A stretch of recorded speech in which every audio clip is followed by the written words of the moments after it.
함께 말씀 보겠습니다. 사무엘상 1장 21절 다 같이 읽겠습니다. 그 사람 엘가나와 그의 온 집이 여호와께 매년제와 서원제를 드리러 올라갈 때에 아멘. 2장 11절 보겠습니다. 2장 11절 엘가나는 라마에 자기 집으로 돌아가고 그 아이는 제사장 엘리 앞에서 여호와를 섬기니라. 아멘. 지난번에 말씀드렸던 것처럼 아버지와 자녀들, 아버지와 아들들이라는 제목으로 함께 은혜를 나눠보겠습니다.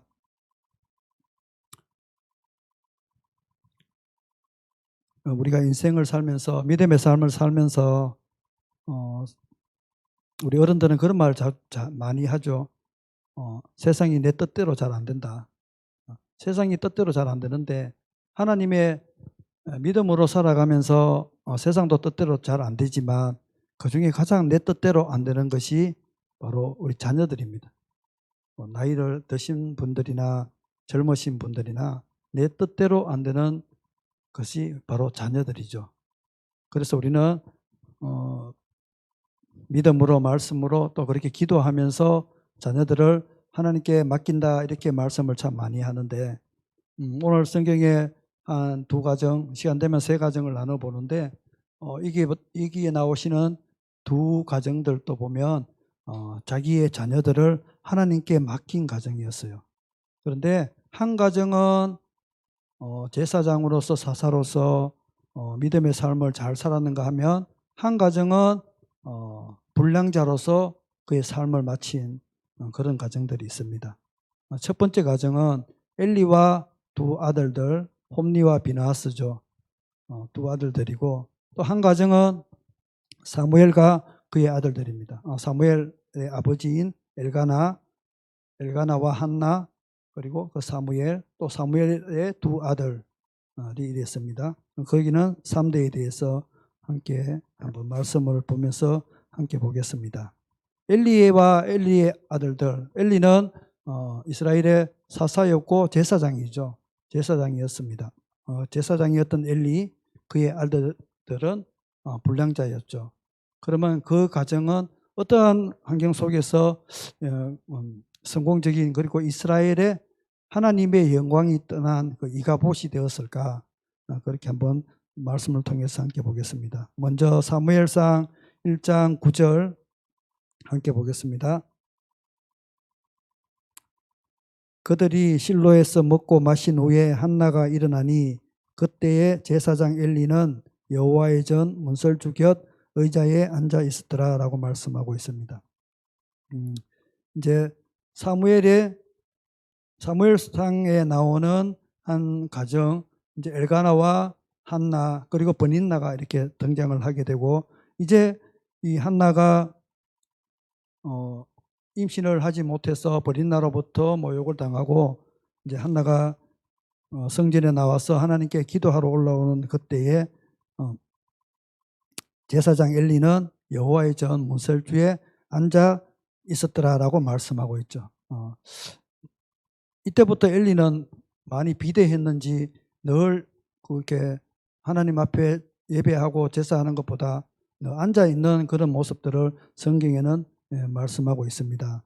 그 다음에 넘어가서 사무엘상 2장 22절에서 25절 말씀 함께 보겠습니다. 2장 22절 엘리와 그의 아들들이란 제목이죠. 엘리가 매우 늙었더니 그의 아들들이 온 이스라엘에게 행한 모든 일과 회막문에서 수종도는 여인들과 동침하였음을 듣고 그들에게 이르되 너희가 어찌하여 이런 일을 하느냐 내가 너희의 악행을 이 모든 백성에게서 듣노라. 내 아들들아 그리하지 말라. 내게 들리는 소문이 좋지 아니하니라. 너희가 여호와의 백성으로 범죄하게 하는도다. 사람이 사람에게 범죄하면 하나님이 심판하려니와 만일 사람이 여호와께 범죄하면 누가 그를 위하여 간구하겠느냐 하되 그들이 자기 아버지의 말을 듣지 아니하였으니 이는 여호와께서 그들을 죽이기로 뜻하셨음이더라. 아멘. 엘리는 지금 엘리의 아들들이 불량자로서 여호와 하나님께 범죄하는 일을 많은 사람들을 통해서 듣고 또 자기도 보고 알게 되었습니다. 그런데 지금 엘리가 자기 아들들에 대해서 특별히 지금 엘리는 그것을 정확하게 제사장으로서 알고 있죠. 하나님 앞에 범죄하면은 그 누구도 강구하지 못한다고 분명히 자기 아들들에게 그렇게 얘기를 하고 있습니다. 그래서 이 엘리의 꾸짖음 참 지금 범죄의 그 수위로 보았을 때에 엘리가 자기 아들들에게 지금 사정을 하는 같은 그런 말씀이죠. 내 아들들아 그리하지 말라. 내게 들리는 소문이 좋지 아니하도다. 이렇게 말씀하고 있죠. 지금 그 범죄의 수위는 거의 사형감이죠.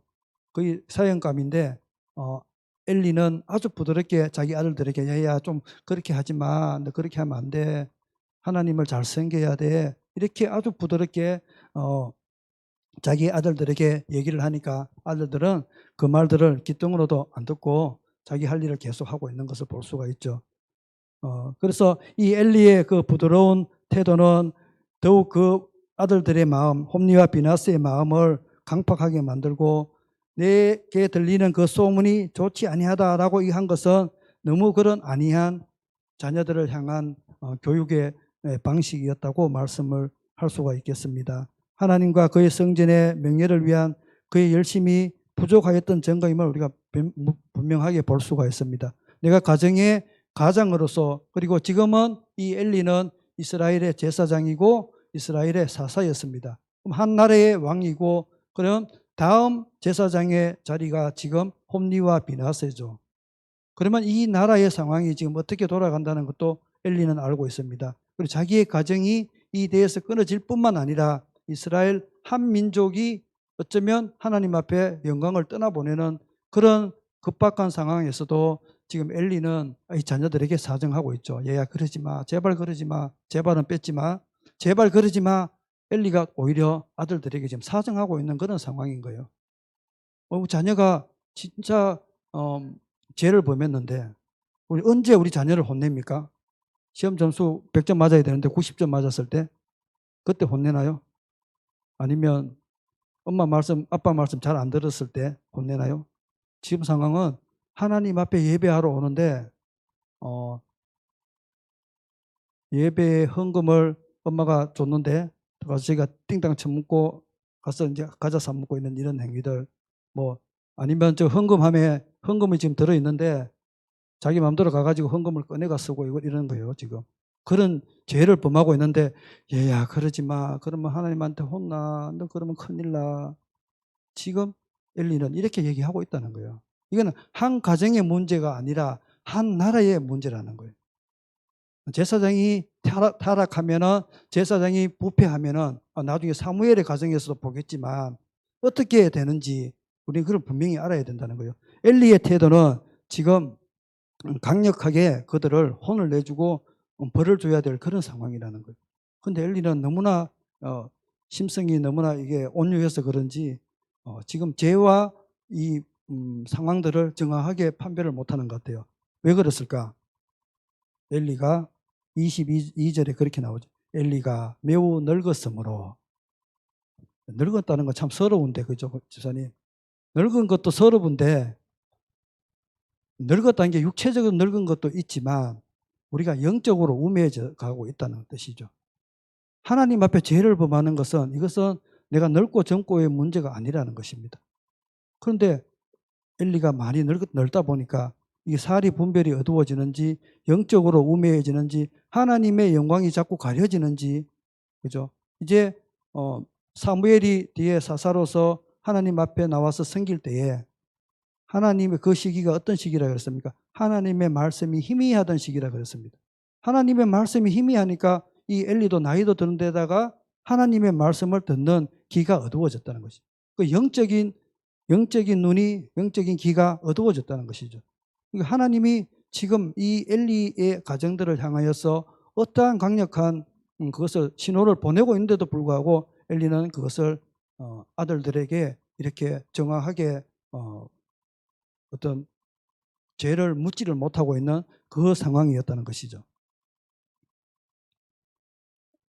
2장 이제 27절에서 30절 보면 2장 27절 하나님의 사람이 엘리에게 와서 그에게 이르되 여호와의 말씀에 너희 조상의 집이 애굽에서 바로의 집에 속하였을 때에 내가 그들에게 나타나지 아니하였느냐.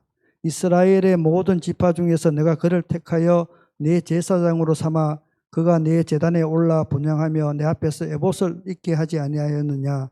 이스라엘 자손이 드리는 모든 화제를 내가 내 조상의 집에 주지 아니하였느냐. 너희는 어찌하여 내가 내 처소에 명령한 내 제물과 예물을 밟으며 내 아들들을 나보다 더 중히 여겨 내 백성 이스라엘이 드리는 가장 좋은 것으로 너희들을 살찌게 하느냐. 이렇게 말씀하고 있습니다. 지금 하나님의 사람을 보내어서 이제 엘리 제사장에게 말씀하고 있죠. 내 처소에 명령한 내 제물과 예물을 밟으며 하나님의 그 홈리와 비나스가 지었던 죄를 알죠, 그죠?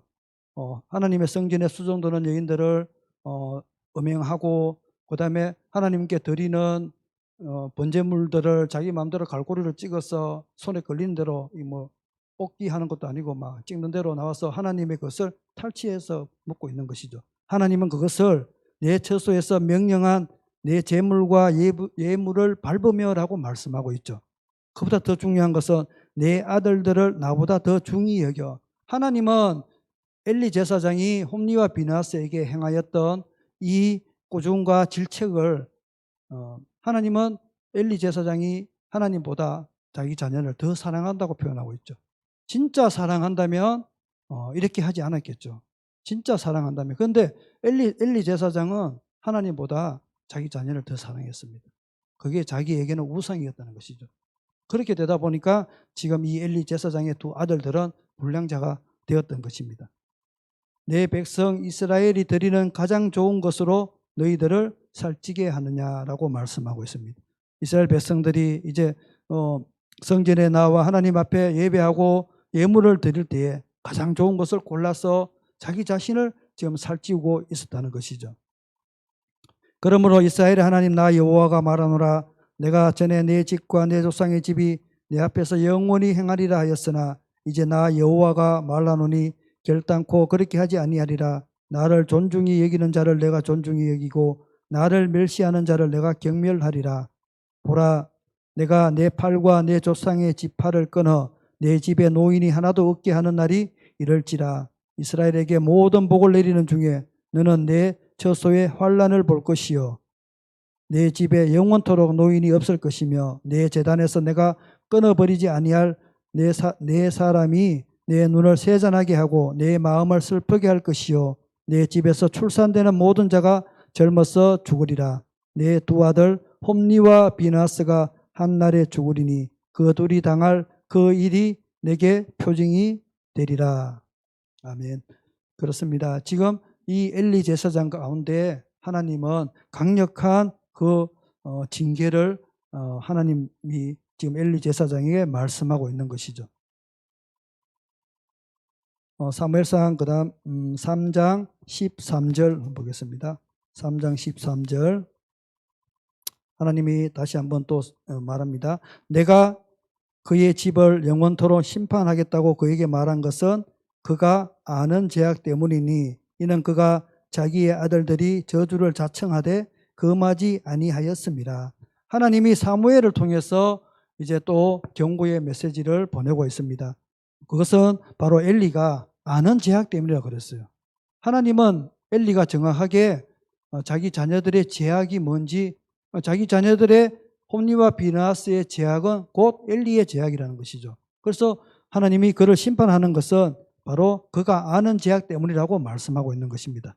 그래서 자기 아들들이 저주를 자청하되 지금 아들들은 홈리와 비나스는 바로 하나님을 모욕하면서 바로 자기가 자기의 저주를 스스로 만들어 가고 있는데도 불구하고 엘리는 그것을 그냥 보고 있었다는 것입니다. 그것을 금하지 아니하였다고 하나님은 말씀하고 있습니다. 3장 18절에 보면 사무엘이 그것을 그에게 자세히 말하고 조금도 숨기지 아니하니 그가 이르되 이는 여호와시니 선하신 대로 하실 것이니라 하니라. 이제 사무엘이 하나님이 사무엘아 사무엘아 부르실 때에 처음에는 그 음성을 하나님의 음성을 듣지 못하다가 엘리가 부르는 줄 알고 두 번이나 왔다 갔다 하다가 나중에 그 음성이 하나님의 음성인 줄 엘리를 통해서 하나님의 음성이라는 것을 알게 되죠. 그 음성을 듣고 이제 이 엘리가 사무엘이 이제 엘리에게 하나님이 하셨던 말씀, 방금 하셨던 그 말씀들을 그대로 전하게 되죠. 그런데 그 말씀에 반응하는 엘리의 태도는 어떠냐면 그가 이르시되 이는 여호와시니 선하신 대로 하실 것이니라 하니라 이렇게 말씀하고 있죠. 지금 이 상황에서 이제 우리가 어떻게 대처를 해야 될까? 만약에 내 경우라면 어떻게 대처를 해야 될까? 하나님이 이제 너희 자녀들을 이제 죽이겠다고 하나님이 말씀하십니다. 이러면 하나님이 선하실 대로 하실 것이니라 이렇게 말씀하시면 되나요? 어떻게 해야 되죠? 웃을 일이 아니네. 참 엘리도 참 답답한 엘리입니다. 그죠? 제사장인데 왜 이래 됐을까 하는 그런 생각도 들고 다윗이 이제 그 나단 선지자를 통해서 하나님의 그 징계를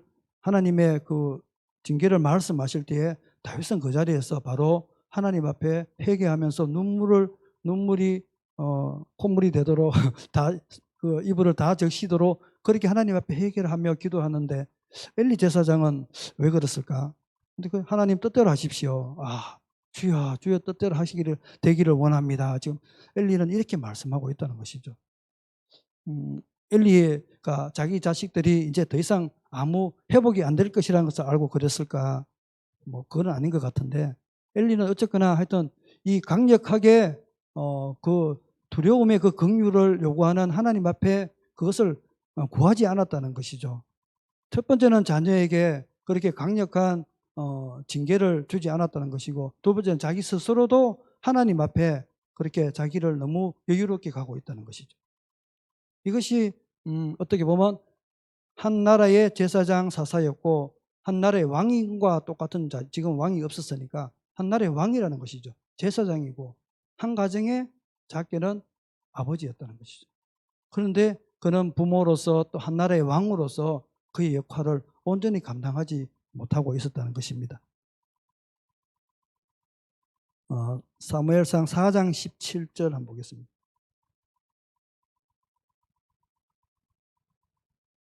4장 17절 이제 그 블레셋과의 전쟁에서 엘리의 두 아들 홈니와 비나하스가 죽게 됩니다. 죽게 되고 그 전쟁에서 있던 어떤 사람이 와서 이제 이 엘리에게 소식을 전합니다. 소식을 전하는 자가 대답하여 이르되 이스라엘이 블레셋 사람들 앞에서 도망하였고 백성 중에는 큰 사륙이 있었고 당신의 두 아들 홈니와 비나하스도 죽임을 당하였고 하나님의 기회는 빼앗겼나이다. 하나님의 기회를 말할 때에 엘리가 자기 의자에서 뒤로 넘어져 문 곁에서 목이 부러져 죽었으니 나이가 많고 비대한 까닭이라. 그가 이스라엘의 사사가 된 지 40년이었더라. 그의 며느리인 비느하스의 아내가 임신하여 해산 때가 가까웠더니 하나님의 기회를 빼앗긴 것과 그의 시아버지와 남편이 죽은 소식을 듣고 갑자기 아파서 몸을 굽히려 해산하고 죽어갈 때에 곁에 서 있던 여인들이 그에게 이르되 두려워하지 마라. 내가 아들을 낳았다 하되 그가 대답하지도 아니하며 간념하지도 아니하고 이르기를 영광이 이스라엘에서 떠났다 하고 아이 이름을 이가봇이라 하였으니 하나님의 기회가 빼앗겼고 그의 시아버지와 남편이 죽었기 때문이며 또 이르기를 하나님의 기회를 빼앗겼으므로 영광이 이스라엘에서 떠났다 하였더라. 이제 두 아들의 죽음의 소식을 듣고 또 하나는 하나님의 기회를 빼앗겼다 하는 것을 이제 이 엘리가 알게 되죠. 엘리는 그래도 제사장이었습니다. 그래도 왕이었습니다. 그래서 사사였습니다. 그래서 자기 아들이 죽었다는 소식도 가슴 아픈 일이지만 하나님의 계가 빼앗겼다는 그 소식에 이제 엘리는 충격을 받고 이제 쓰러져서 죽게 되는 것이죠.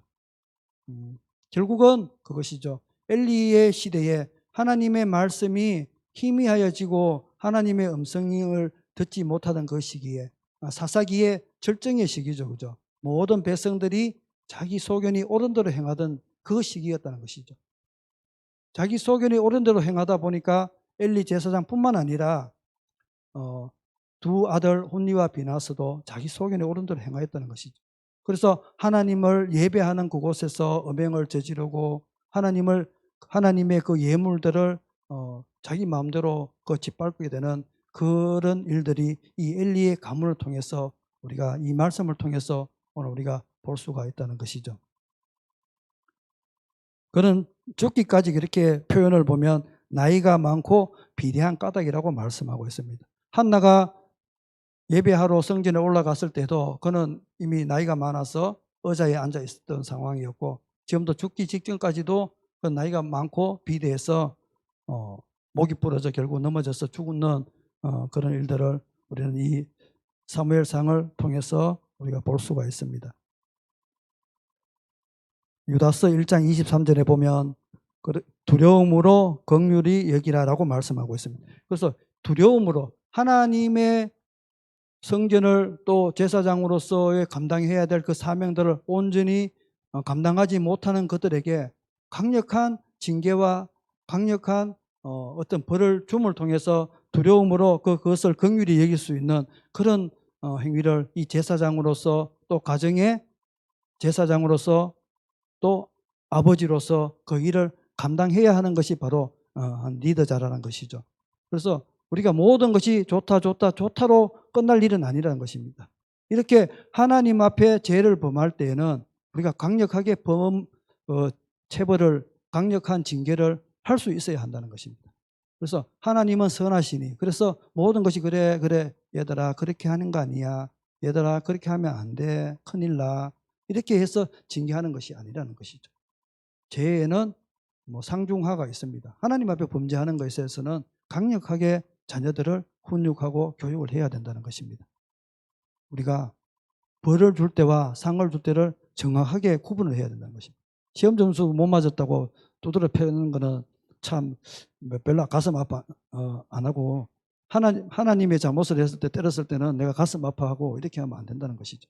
그래서 엘리의 가문들을 볼 때에 우리는 정확하게 어떨 때 우리 자녀들을 훈육하고 교육해야 되는가, 그것은 나이가 어릴 때나 나이가 들 때나 마찬가지라는 것입니다. 물론 나이가 들면 힘이 없어서 때리지는 못합니다.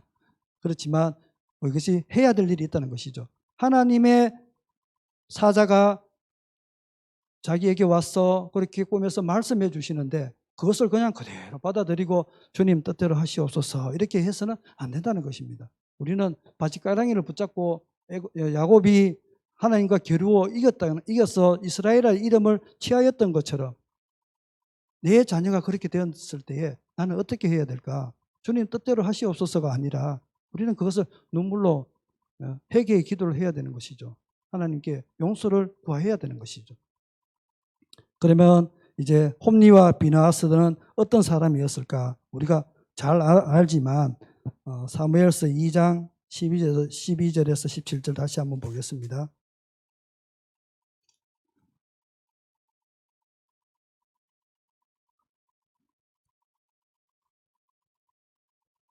엘리의 아들들은 행실이 나빠 여호와를 알지 못하더라. 그 제사장들이 백성에게 행하는 간섭은 이러하니 곧 어떤 사람이 제사를 드리고 그 고기를 삶을 때에 제사장의 사환이 손에 쇠살 갈고리를 가지고 와서 그것으로 냄비에나 솥에나 큰 솥에나 가마에 찔러 넣어 갈고리 걸려 나오는 것은 제사장이 자기 것으로 가지되 실로에서 그곳에 온 모든 이스라엘 사람에게 이같이 할 뿐 아니라 기름을 태우기 전에도 제사장의 사환이 와서 제사 드리는 사람에게 이르기를 제사장에게 구워 드릴 고기를 내라. 그가 내게 삶은 고기를 원하지 아니하고 날 것을 원하신다 하다가 그 사람이 이르기를 반드시 먼저 기름을 태운 후에 내 마음에 원하는 대로 가지라 하면 그가 말하기를 아니라 지금 내게 내라. 그렇지 아니하면 내가 억지로 빼앗으리라 하였으니 이 소년들의 죄가 여호와 앞에 심히 크면 그들이 여호와의 제사를 멸시함이었더라. 17절에 보면 이 소년들의 죄가라고 말씀하고 있죠. 홈리와 비나스는 장성한 자가 되어서 지금 그 죄를 범하는 것이 아니라 그 소년 때부터 이미 여호와의 제사를 멸시하고 있는 그런 아이들이었습니다. 2장 12절에 엘리의 아들들은 행실이 나빠 여호와를 알지 못한다고 말씀하고 있죠. 행실이 나빠라고 말씀하고 있는데 개역 한글 성경에는 엘리의 아들들은 불량자라고 말씀을 하고 있습니다. 그래서 여호와를 알지 아니하더라라고 말씀하고 있고요. 공동 번역에 보면 엘리의 아들들은 망나니들로서 야훼를 몰라보고 이렇게 번역을 하고 있습니다. 그래서 엘리의 아들들은 정말 하나님을 알지 못하는 그런 사람들이었다는 것이죠. 지금 엘리가 많이 늙었어. 그때에 엘리가 제사장으로 있으면서도 자기 뒤에 한 나라를 이어나갈 그 제사장의 직분을 감당할 사람들을 지금을 보면은 정확하게 그 제사장의 후계자들을 정확하게 정하지 못했다는 것이죠. 그렇게 못하다 보니까 이 자녀들을 교육시키고 자녀들을 훈련을 시킬 수 있는 하나님 앞에 예배를 드릴 수 있도록 훈련을 시킬 수 있는 그런 계획 자체도 가지지 못하고 있었다는 것이죠. 그래서 이 엘리 제사장의 아들들은 불량배처럼 살아서 제사장으로는 부적격한 그런 사람이었다는 것입니다. 그래서 이스라엘을 이끌어 나갈 사사이면서 또 제사장들은 바로 그렇게 믿음으로 이끌어갈 새로운 그런 영도자를 기도의 사람이고 믿음이 있는 사람이고 또 영적으로 어떤 하나님의 영이 있는 그런 하나님의 사람들로서 이 제사장의 직분을 감당해야 될. 그래서 성경에 보면 그 기름 부음을 받는 사람 중에 한 사람이 제사장의 직분자죠. 왕이 하나님 앞에 기름 부음을 받고 왕으로서 세움을 받고 또 선지자나 제사장도 하나님 앞에 기름 부음을 받고 제사장으로 세움을 받았는 것이죠. 근데 엘리의 두 아들들은 지금 그 영적인 그 기름 부음 상태가 없었다는 것입니다. 이 시대가 바로 아까 말씀드렸던 것처럼 자기의 소견이 옳은 대로라고 말씀하고 있죠. 소견이 옳은 대로 살아갔던 사사 시대의 엘리의 두 아들들은 이 선악의 주체가 하나님이 아니라 자기 자신이 그 주체라는 것이죠. 그래서 자기가 보기에 옳다고 생각하는 것들을 행하고 살았던 그 시대가 바로 그런 하나님의 사람들로서가 아니라 바로 불량자로서 살아가고 있다는 것입니다. 오늘을 살아가는 우리는 또 어떨까요? 오늘을 믿음의 삶을 살아가면서 또 교회 안에서 살아가는 우리는 과연 어떻게 우리가 교회 생활을 하고 믿음 생활을 하는가? 우리도 한번 이 혼리와 비누하스를 통해서 한번 나의 신앙생활도 한번 점검해 보기를 원합니다. 우리는 세상의 방법으로 또 우리가 믿음의 삶을 살아가고 있지는 않는지, 또 때로는 내 생각대로 내가 아는 그 지식을 가지고 우리가 교회를 얘기를 하고 있는 건 아닌지, 우리가 수많은 교회 안에서 많은 일들을 합니다. 교회 안에서 예배하는 것뿐만 아니라 여러 가지 섬기는 일들을 우리가 하는데 그 일들도 동일하게 하나님 앞에 예배하는 일이라는 것입니다. 그런 일을 할 때에 과연 우리는 어떻게 그 일들을 대응을 하는가? 그럼 내가 아는 생각나는 대로 내가 여태까지 교회 생활하면서 많이 지켜보고 다른 교회에서 하는 걸 보고 그대로 하느냐? 아니면 정말 우리가 기도하며 하느냐? 우리 권사님 식사 준비를 하면서도 기도하면서 식사 준비를 해야 됩니다. 왜냐하면 섬기는 거니까. 물론 이제 잘하려고 노력하고 또 이렇게 찾는 거 참 이제 똑같죠, 그죠? 그런 일들이나 예전도의 일들이나 우리는 기도로 말하고 하나님의 음성으로 말을 해야 돼. 내 생각나는 대로 얘기하고 내 소견만. 그래서 회의는 좋지 않다는 거예요. 회의는. 왜 회의를 하면 좋지 않을까? 각자가 자기 소견이 옳은 대로 말을 하잖아요.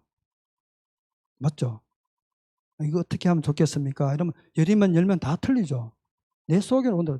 음식을 얘기하게 되면 우리 뭘로 생길까요? 이러면 내 맛있는 걸로 얘기하잖아요. 목사님 기준으로 하면 목사님 뭐 좋아해? 아니야 목사님 이것도 좋아해. 아니야 목사님 신 거 좋아해. 다 틀려요. 그럼 한 사람 말하는 게. 그죠? 그럼 한 사람이 얘기해서 이거 합시다 이러면 네 이러면 끝나면 되는데 회의는 계속 하잖아요. 회의는 계속 하고 끝나도 집에 가서 또 회의 가지고 다시 얘기하잖아요. 그게 좋은 게 아닙니다. 결코 진짜 회의는 좋은 게 아닙니다. 기도하십시오. 그냥 기도해서 주님 이번 그 시기에 명절 때는 목사님이 무엇을 받으면 기뻐할까요? 김연아 지사님이 예전도 회장이니까 내가 기도했는데 목사님이 이거 받았으면 좋겠다 합니다. 예전도 회원 여러분 이거 했으면 좋겠습니다. 네 짝짝짝 이거 끝이면 되는데 아니야 그게 아니야. 내가 아는 목사님은 그런 게 아니고 이거야. 진짜 그렇잖아요. 맞죠? 예전도 회장 그래도 힘들잖아요. 쫄 회장님이 하면은 더 힘들고 좀 이제 고참 회장님이 하면은 좀 덜 힘들고 그죠? 한마디 하면은 막 10마디가 쏟아지니까 자기의 소견대로 얘기한다는 거예요. 소견, 뭐 하민이는 소견 없을까요? 다 있어요. 목사님 하민이도 아는 만큼 다 알거든. 목사님 얼마나 잘하는데 하민이도 그지? 목사님하고 얼마나 많이 노는데 해도 좋아하고 그지? 그래서 이 사사시대가 그러는 것은 우리가 남의 일이 아니라는 얘기. 오늘을 살아가는 우리도 교회 안에도 한 가지 얘기하면 다 자기 소견대로 얘기해요. 그거 우리 그래서는 안 된다는 것입니다. 우리 뭐 남존도에 잘했어 그런 게 하는 일이 없어요. 남존도 사실은 제가 작년에 뭐 해봤지만 몇 개 한 거 없어요. 그런데 회의 안 합니다. 그 남전도에 해칙을 만들자고 강력히 주장하는 분이 3년째 얘기하는 분들도 있는데 해칙해서 어떻게 하려고요? 해칙대로 지키지도 못하는데 나는 해칙하면은 일주일에 3번 교회 와야 되고 주말에는 청소해야 되고 누가 할 거예요? 지킬 사람 몇 명 없어요. 그 해칙을 만들면 회비 10,000원 이거 20,000원 이게 해칙이 아니잖아요. 회비는 어디에 쓰며 뭐 그거 다 정해서 어떻게 하려고요? 자기 소견대로 하게 돼 있다는 거죠. 이 사사 시대가 그렇고 오늘날 모든 교회들이 그래 가지고 안 되는 거예요. 맞든 안 맞든 그게 중요하지 않잖아요. 우리 남전도의 회비 20,000원씩 해서 1년에 회비하면 돈 몇백만 원 되겠어요? 1,000만 원이 되겠어요? 한 달에 50만 원 모아도 뭐 그럼 좀 많네 600만 원이네. 그 정도는 안 된다면은 돈 얼마 안 돼요. 그거 가지고 뭘 그렇게 고민을 해요? 고민할 거 없어요. 그죠? 교회에 쓰는데 하나님 일에 쓰는데 뭘 고민을 할 게 뭐니 있어요? 회의할 게 뭐가 있어요? 한번 생각해 보시고 참조하시기 바랍니다. 그런다고 회의가 안 할 건 아닌 것 같은데 하나님의 음성, 사탄의 음성. 하나님의 음성이 아니면 사탄의 음성입니다. 여러분 어렵게 생각하면 안 돼요. 하나님의 음성이 아니면 내 음성도 사탄의 음성과 똑같은 거예요. 내 소견이 옳은 대로 하는 거니까. 좀 심한 말이지만 우리가 그 말 음성을 듣고 기도하고 회의 꼭 해야 되면 기도하고 회의를 하십시오. 기도하고. 그래서 말을 많이 안 하는 게 좋은 겁니다. 뭐든지. 말을 많이 하면 좋은 게 한 개도 없습니다. 간절히 부탁드리겠습니다. 예전도 회원 여러분. 엘리의 아들들은 여호와를 몰랐습니다. 제사장의 아들이었기에 여호와가 누군지 그죠? 뭐 우리 교회 다니는데 하나님이 누군지 그냥 껍데기는 알잖아요. 근데 깊이 있는 건 잘 몰라서 그렇지. 교회 오면 너 교회 왜 가? 예배하러 가지. 예배는 왜 해? 3번 물어보면 약간 좀 헷갈리기 시작하거든요. 엘리의 아들들은 제사장의 아들이었기 때문에 여호와를 알지 모른다. 그건 아니죠. 그런데 껍데기만 하는 거죠. 형식적인 예배. 오늘 얘기하면 형식적인 예배. 그냥 뭐 교회만 온 거죠. 성전 앞에서 그냥 번제 드릴 거 준비할 때 막 자기 마음대로 가져가고 막 이러니까. 그래서 이 두 아들들은 습관처럼 바로 예배를 드리는 것이죠. 오늘날로 비교하면 억지로 자기의 능력과 논리, 방식대로 우리는 하나님의 은혜로 예배를 드려야 합니다. 하나님이 주시는 그 음성으로 그 기름 부음으로 하나님 앞에 예배 드리며 하나님 앞에 제사 드려야 합니다. 자기 소견대로가 아니라 기도로 또 주님의 그 은혜로 주님의 뜻에 따라서 예배자의 삶을 사는 그 예배를 드리는 것이 바로 주님이 원하고 계신다는 것입니다. 한나와 또 그 사무엘처럼 이제 뒤에 나오는 한 가정들은 이 한나와 또 엘가나와 사무엘의 그 삶처럼 사무엘의 부모는 엘가나와 한나였죠. 그죠? 사무엘상 1장 21절 보면 그 사람 엘가나와 오늘 본문에서 읽었던 것처럼 그의 온 집이 여호와께 매년 제와 서원제를 드리러 올라갈 때에, 그래서 엘가나와 그의 가정들은 온 집이라 그랬죠. 엘가나의 그 온 집안들은 매년 하나님 앞에 매년제를 드리고 서원제를 드렸다는 것입니다. 그럼 이 두 사람은 어떤 부모였을까? 21절부터 한번 볼게요. 오직 한나는 올라가지 아니하고 그의 남편에게 이르되 아이를 젖대거든 내가 그를 데리고 가서 여호와 앞에 뵙게 하고 거기에 영원히 있게 하리이다 하니 그의 남편 엘가나가 그에게 이르되 그의 소견에 좋은 대로 하여 그를 젖대기까지 기다리라. 오직 여호와께서 그의 말씀대로 이루시기를 원하노라 하니라. 이에 그 여자가 그의 아들들을 양육하며 그가 젖대기까지 기다리다가 젖을 뗀 후에 그를 데리고 올라갈새 수소 3마리와 밀가루 한 에바와 포도주 한 가죽 부대를 가지고 실로 여호와의 집에 나아갔는데 아이가 어리더라. 그들이 수소를 잡고 아이를 데리고 엘리에게 갔어. 한나가 이르되 내 주여 당신의 사심으로 맹세하나이다. 나는 여기서 내 주 당신 곁에 서서 여호와께 기도하던 여자라. 이 아이를 위하여 내가 기도하였더니 내가 구하여 기도한 바를 여호와께서 내게 허락하신지라. 그러므로 나도 그를 여호와께 드리되 그의 평생을 여호와께 드리나이다 하고 그가 거기서 여호와께 경배하니라. 아멘. 사무엘과 엘가나와 한나는 이렇게 하나님을 예배하고 경배하는 찬양하는 삶을 살았던 그런 가정이었다는 것이죠.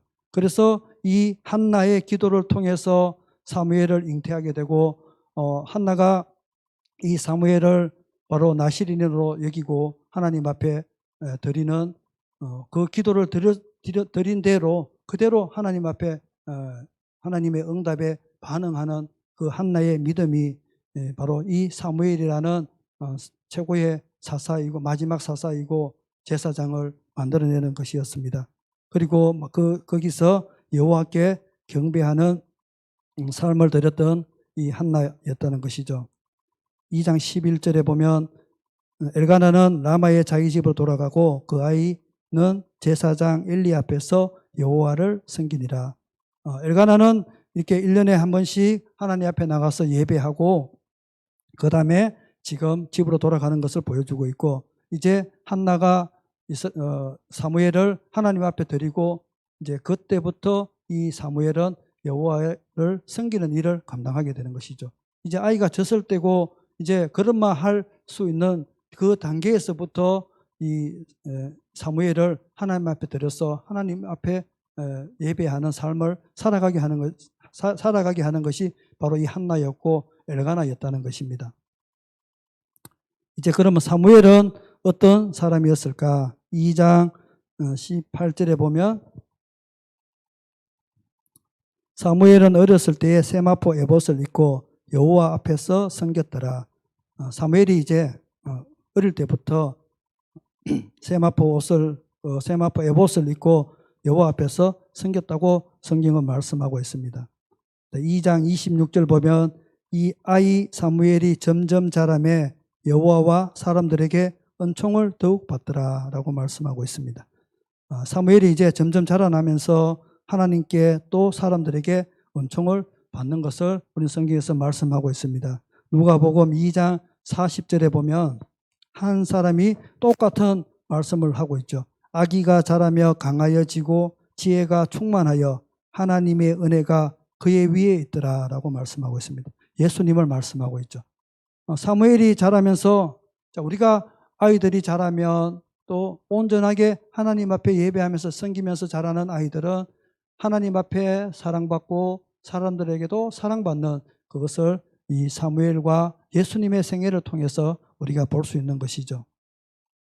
3장 21절에 여호와께서 실로에서 다시 나타나시되 여호와께서 실로에서 여호와의 말씀으로 사무엘에게 자기를 나타내시니라.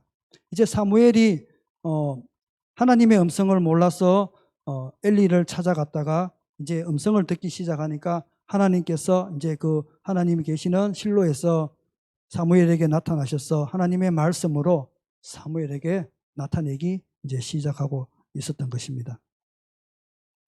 12장 1절 한번 보겠습니다. 사무엘서 12장 1절 1절에서 뒤로 한번 보겠습니다. 이제 사무엘이 이스라엘 백성들에게 마지막 자기의 그 고별 설교, 고별사를 이제 하는 것을 볼 수 있습니다. 사무엘이 온 이스라엘에게 이르되 보라 너희가 내게 한 말을 내가 다 듣고 너희 위에 왕을 세웠더니 이제 왕이 너희 앞에 출입하느니라. 보라 나는 늙어 머리가 휘어졌고 내 아들들도 너희와 함께 있느니라. 내가 어려서부터 오늘까지 너희 앞에 출입하였거니와 내가 여기 있나니 여호와 앞과 그의 기름 부음을 받은 자 앞에서 내게 대하여 증언하라. 내가 누구의 소를 빼앗았느냐, 누구의 나귀를 빼앗았느냐, 누구를 속였느냐, 누구를 압제하였느냐, 내 눈을 흐리게 하는 뇌물을 누구의 손에서 받았느냐. 그리하였으면 내가 그것을 너희에게 갚으리라 하니 그들이 이르되 당신이 우리를 속이지 아니하였고 압제하지 아니하였고 누구의 손에서든지 아무것도 빼앗은 것이 없나이다 하니라. 사무엘이 백성에게 이르되 너희가 내 손에서 아무것도 찾아낸 것이 없음을 여호와께서 너희에게 대하여 증언하시며 그의 기름 부음을 받은 자도 오늘 증언하느니라 하니 그들이 이르되 그가 증언하시나이다 하니라. 사무엘이 백성에게 이르되 모세와 아론을 세우시며 너희 조상들을 애굽 땅에서 인도하여 내신 이는 여호와시니 그런즉 가만히 서 있으라. 여호와께서 너희와 너희 조상들에게 행하신 모든 공의로운 일에 대하여 내가 여호와 앞에서 너희와 담론하리라. 야곱이 애굽에 돌아간 후 너희 조상들이 여호와께 부르짖음에 여호와께서 모세와 아론을 보내사 그 두 사람으로 너희 조상들을 애굽에서 인도해 내어 이곳에 살게 하셨으니 그들이 그들의 하나님 여호와를 잊은지라. 여호와께서 그들을 하솔 군사령과 시스라의 손과 블레셋 사람들의 손과 모압 왕의 손에 넘기셨더니 그들이 저희를 치매 백성이 여호와께 부르짖어 이르되 우리가 여호와를 버리고 바알들과 아스타롯을 섬김으로 범죄하였나이다. 그러하오나 이제 우리를 원수들의 손에서 건져내소서. 그리하시면 우리가 주를 섬기겠나이다 하며 여호와께서 여룻바알과 베단과 입다와 나 사무엘을 보내사 너희를 너희 사방 원수의 손에서 건져내사 너희에게 안전하게 살게 하셨거늘 너희가 암몬 자손의 왕 나하스가 너희를 치러 om을 보고 너희의 하나님 여호와께서는 너희의 왕이 되심에도 불구하고 너희가 내게 이르기를 아니라 우리를 다스릴 왕이 있어야 하겠다 하였도다. 좀 많이 길었습니다. 이제 사무엘의 그 고별 설교를 보면 이제 이스라엘 백성들이 이제 뒤에 이제 사무엘의 아들들과 함께 얘기할 때 나오겠는데 이스라엘 백성들이 이제 왕을 세워달라고 말씀하고 있는 것이죠. 왕을 세워달라고 사무엘에게 말하는데 사무엘이 너희의 왕은 하나님이라고 말씀하셨는데도 불구하고 이스라엘 백성들은 계속 왕을 달라고 말씀하고 있습니다. 이제 사무엘이 어려서부터 하나님을 섬기고 이 이스라엘의 마지막 사사고 또 제사장으로서의 그 사역을 잘 감당하였습니다. 그런데 이제 문제는 여기가 끝이 아니라 사무엘의 아들들을 통해서 보면 이제 어떤 문제가 있는지를 한번 보겠습니다. 사무엘상 6장 28절, 역대상 6장 28절. 역대상 6장 28절 함께 보겠습니다. 사무엘의 아들들은 맏아들 요엘이요 다음은 아비야라 이렇게 말씀하고 있죠. 사무엘에게는 요엘과 둘째 아들 아비야가 있었습니다. 요엘은 하나님은 여호와시다라는 뜻이고요. 아비야는 여호와는 나의 아버지다라고 말씀하고 있습니다.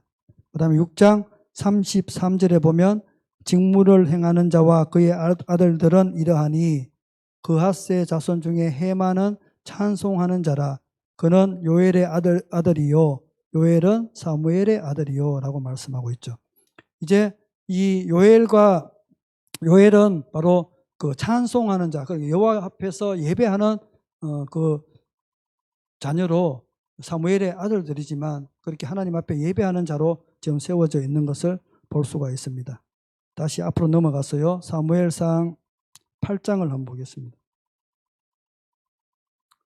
사무엘상 8장 1절에 잠깐 보겠습니다. 사무엘이 늙음에 그의 아들들을 이스라엘 사사로 삼으니 장자의 이름은 요엘이요 차자의 이름은 아비야라. 그들이 부엘세바에서 사사가 되니라 라고 말씀하고 있습니다. 자, 이제 사무엘이 또 늙었어요. 늙은 게 문제입니다.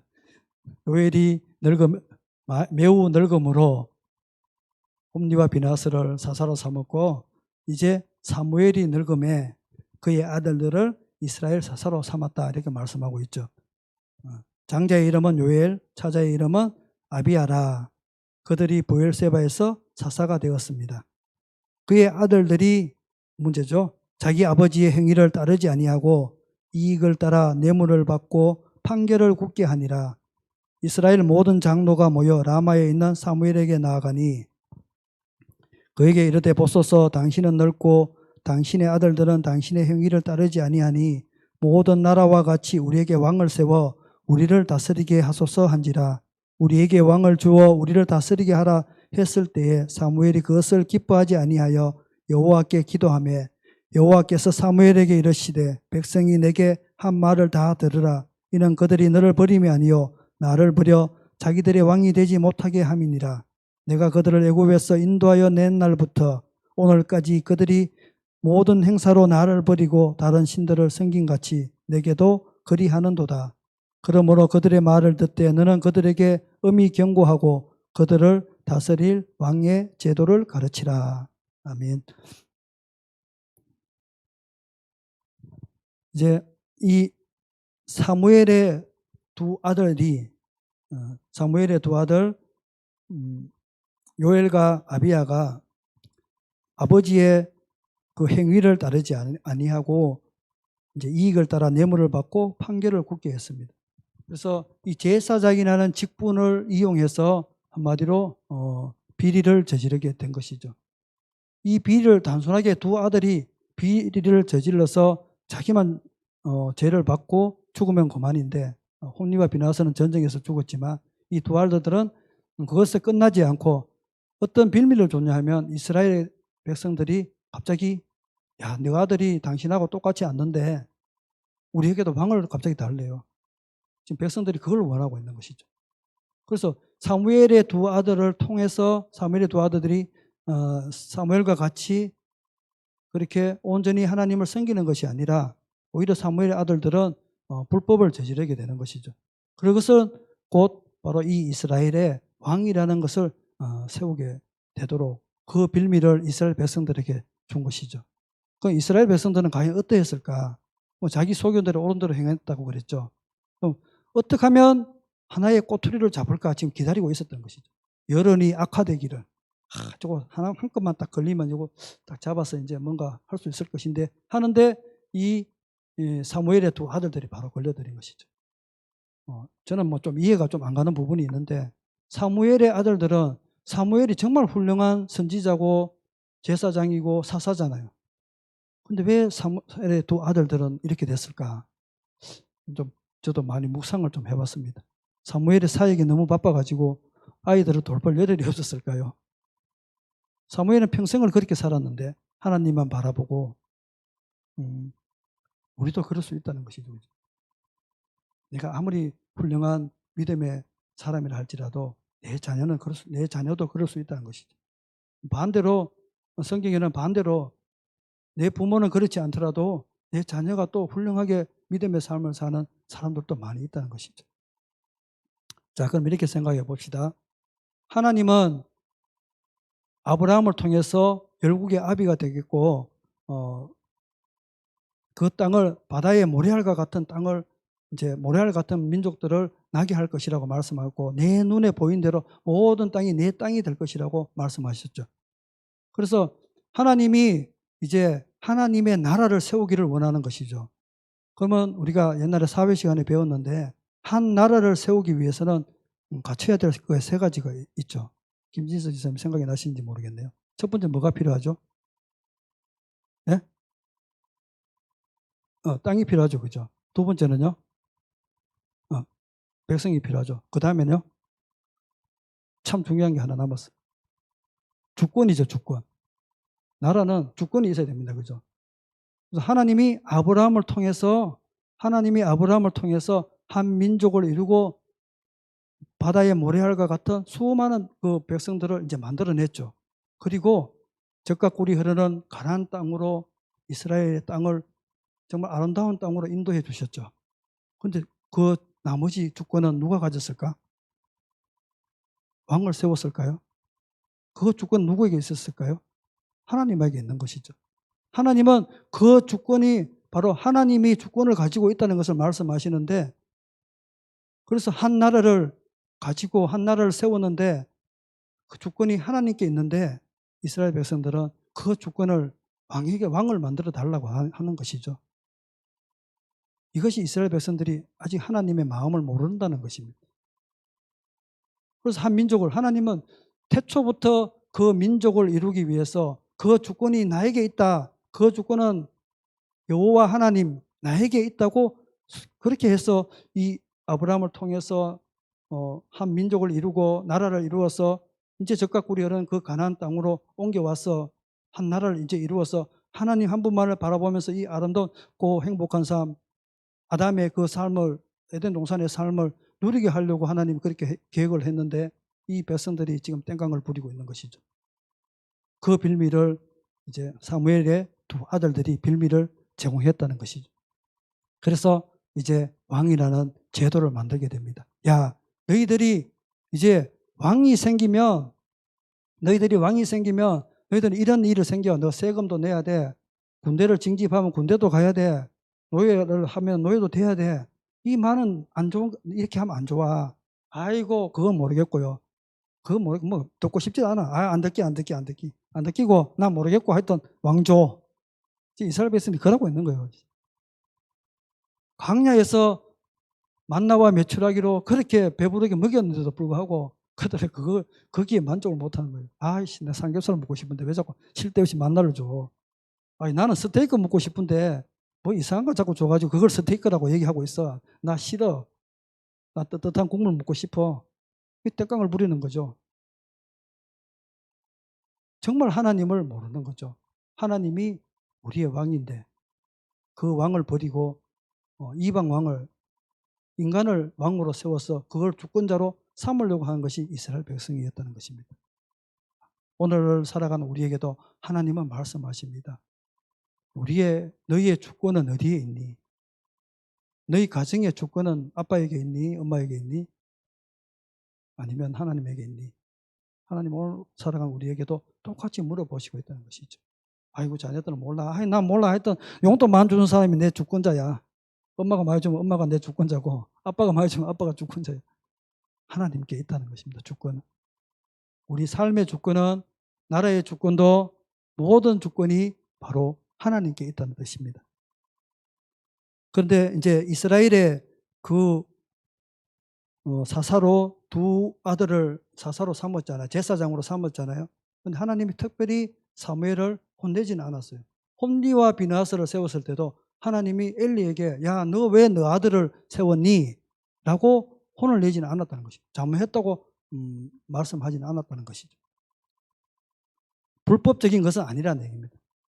그래서 뭐 오늘날 교회가 할 얘기 별로 할 얘기가 아닌 것 같은데, 오늘날 교회가 세습을 한다. 이게 불법적인 건 아니라는 얘기입니다. 불법적인 것은 아니라는 얘기입니다. 그게 불법이라는 것이 중요한 것이 아니라 하나님이 세워서, 하나님이 기름 부어서, 그냥 뭐 목사님이 기름 부어서 이렇게 세우는 것이 아니라 진짜 하나님이 기름 부어서 하나님의 영이 감동되어서 그렇게 제사장으로 세워졌다면 그렇지 않다는 얘기죠. 세습도 동일하다는 거예요. 교회의 세습도 동일하다. 목사님의 자녀가 목사님이 되는 거 아무런 문제가 안 됩니다. 진짜 하나님의 그 기름 부어서 하나님의 영이 감동되고 하나님의 임재가 있는 그런 자제가 또 다음 교회를 아름답게 하나님의 사역을 감당하는 그것이 무슨 문제가 되겠습니까? 세상의 눈으로 볼 때는 문제가 될 수 있지만 하나님의 관점에서는 아무 문제가 안 된다는 것이죠. 그게 아닌 게 문제라는 것이죠. 엘리의 제사장이 두 아들들은 하나님의 영이 그들에게 있지 않았다. 하나님의 임재가 있지 않았다는 것이죠. 사무엘의 두 아들들도 마찬가지였다는 것이죠. 그래서 자기들은 불법을 저지르게 되는 것이죠. 그것이 사무엘의 실수? 뭐 어떻게 하면 실수라 그래야 되나요? 그래서 이 사무엘이 자기 아들들을 사사로 세울 때에 성령이 특별히 그 사무엘의 아들들에게 내리지 않는 것, 그것이 이제 문제라고 할 수 있겠죠. 이제 사무엘이 이스라엘의 왕으로 사울을 세울 때에 하나님이 그때는 하나님이 감동을 주어서 사울을 세웠고, 사울을 버리고 난 다음 다윗에게 왕으로 세울 때도 하나님이 어떻게 세우셨나요? 그죠? 다 그 기름 부음으로 세웠잖아요. 그죠? 직접 찾아가셔서 그 다윗에게 하나님이 임명한 자에게 기름 부어서 그 다음 왕으로 세워주셨다는 것이죠. 그래서 우리는 하나님의 임재가 있고 하나님의 기름 부음이 있고 하나님의 성령의 능력이 있는 것, 그 사람들이 바로 리더자가 되어야 되고 한 나라의 제사장이 되어야 되고 한 교회의 목자가 되어질 때에 그 교회는 정말 아름다운 하나님의 사역을 감당하는 그런 교회가 된다는 것입니다.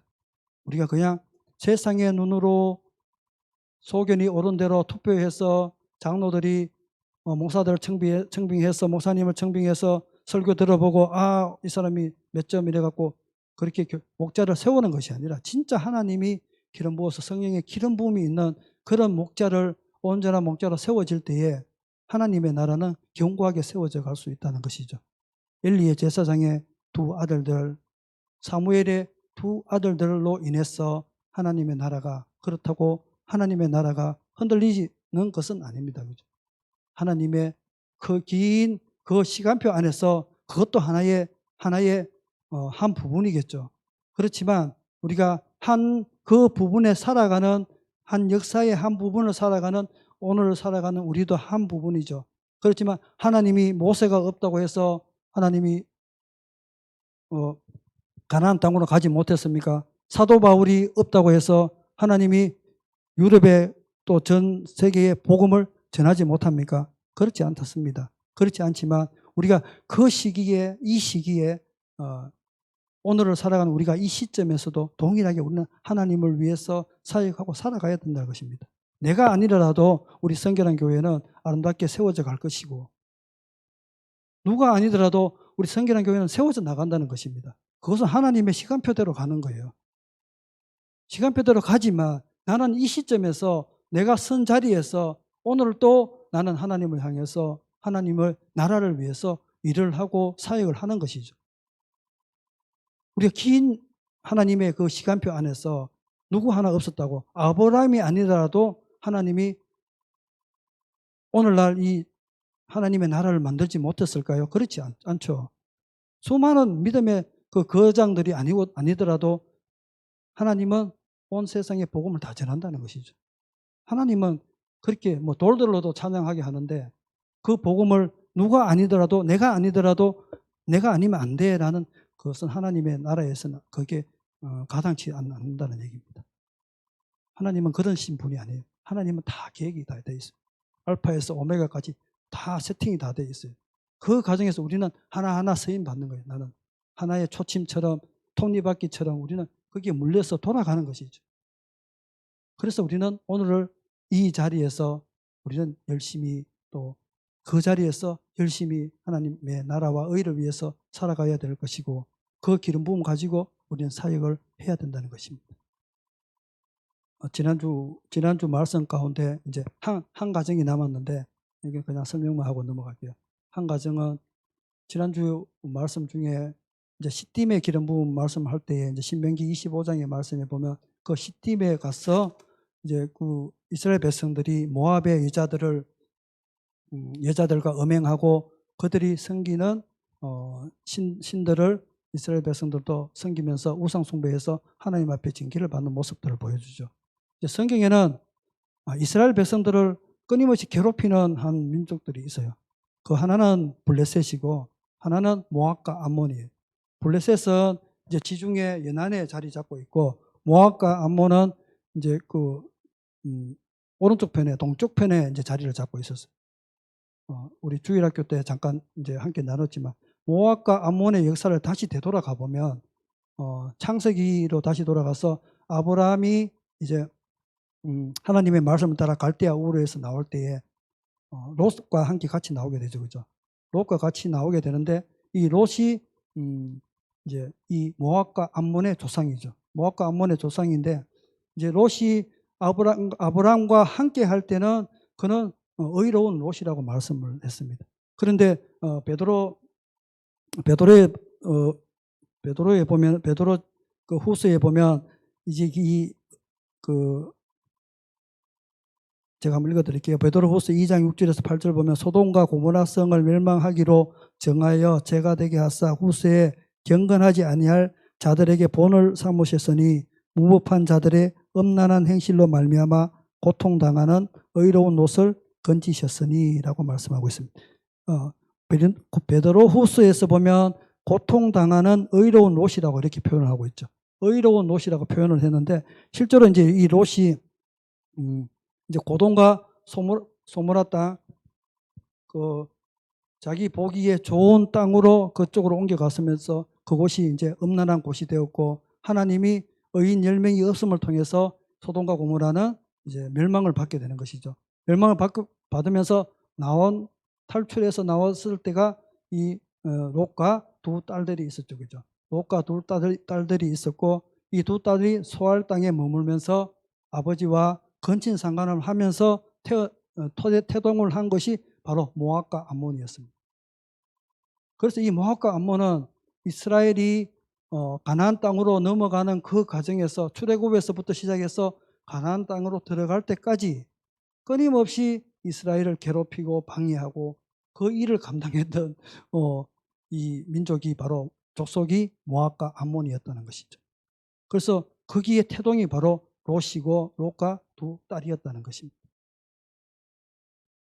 그것을 통해서 우리가 볼 수 있는 것은 오늘을 살아가는 우리의 가정, 우리의 자녀들 교육, 오늘 엘리와 두 아들들, 사무엘과 또 두 아들들을 통해서 우리는 어떻게 오늘을 살아가야 될까?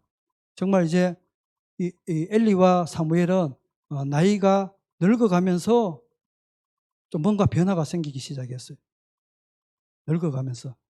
물론 육체적으로도 늙을 수도 있고 영적으로도 늙을 수 있지만 우리 다 늙어갑니다.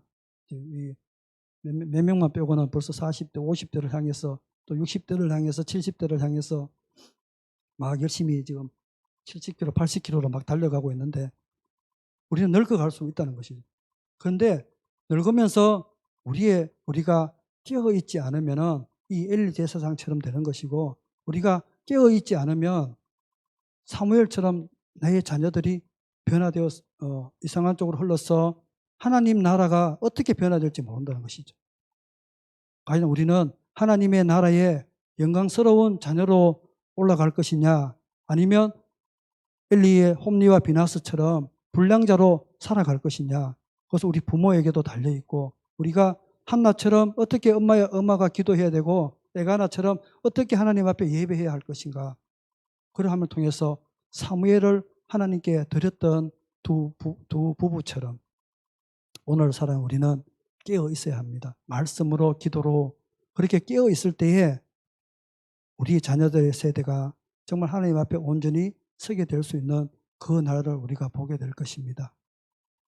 사사시대는 우리가 너무나 잘 아는 것처럼 자기의 소견이 옳은 대로 행하던 시대였습니다. 그 시대만 그런 것이 아니라 오늘 이 시간도 이 세대도 자기의 소견이 옳은 대로 행하는 그런 세대입니다. 특히 우리 자녀들을 위해서 함께 많이 기도했으면 좋겠습니다. 정말 우리 자녀들의 세대가 내 소견이 옳은 대로 행하는 것이 아니라 그 소견이 나의 주권이 하나님께 있다는 것을 우리 부모의 세대가부터 먼저 그것을 인정하고 그것을 믿음대로 정말 살아갈 때에 우리 자녀들의 세대가 그것을 바라보면서 내 주권은 하나님께 있구나. 그것이 온전히 하나님께 드려야 되는구나 하는 것을 우리 자녀들의 세대가 알아야 됩니다. 하나님 앞에 온전히 서지 못할 때에 우리 엘리 제사장처럼 내 아들아 그리 하지 마라. 내 아들아 그리 하면 안 된다. 이렇게 자녀를 훈육하는 것이 아니라 정말 다리봉두리를 뿔그려서라도 정말 하나님 앞에 온전히 서서 예배하고 사무엘처럼 하나님의 그 음성을 들으며 살아갈 수 있도록 우리 자녀들을 그렇게 세워야 합니다. 나이 든 자녀나 나이 어린 자녀나 정말 우리가 온전히 깨어 있어서 우리 자녀들을 온전히 그렇게 훈육할 수 있도록 바라볼 수 있도록 오늘 우리가 두 가정, 세 가정을 통해서 정말 하나님 앞에 우리가 온전히 서지 않으면 하나님 나라에 어떻게 방해거리가 되고 하나님 역사에 정말 불량자로 서느냐 아니면 영원한 제사장의 나라 제사장으로 예배자로 서느냐가 달려있다는 것입니다. 들은 말씀 함께 기억하면서 하나님 앞에 우리가 함께 기도하기를 원합니다.